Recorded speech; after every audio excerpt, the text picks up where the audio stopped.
इमाम जाफ़र सादिक अलैहिस्सलाम से एक ज़िंदीक ने पूछा कि अल्लाह ताला कहता है कि मुझे पुकारो, मैं जवाब दूंगा।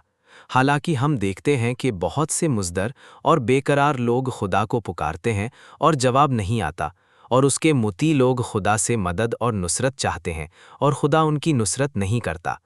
इमाम पाक ने जवाब दिया, जो उसको पुकारता है खुदा जवाब देता है, इजाबते दुआ करता है।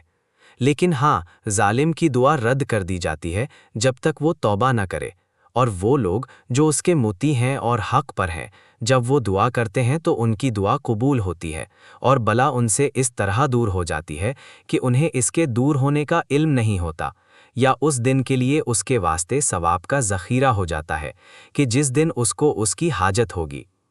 और अगर वो अम्र जिसकी दुआ उसका बंदा करता है उस बंदे के लिए मुफीद ना हो तो वो रोक लिया जाता है, और मोमिन आरिफ बिल्लाह पर ये शाक गुज़रता है कि वो खुदा से ऐसे अम्र की दुआ करे जिसकी निस्बत वो नहीं जानता कि ये उसके लिए नेक है या बद है। या इंसान ऐसे बुरे शख्स की हलाकत की ख्वाहिश करता है जिसका ज़मानाए हयात ख़त्म नहीं हुआ, या ऐसे वक्त बारिश की ख्वाहिश करता है जब बारिश मुज़िर होती है। खुदावंद ताला ही अपने खल्क के तदबीर और इंतज़ाम को बेहतर जानता है।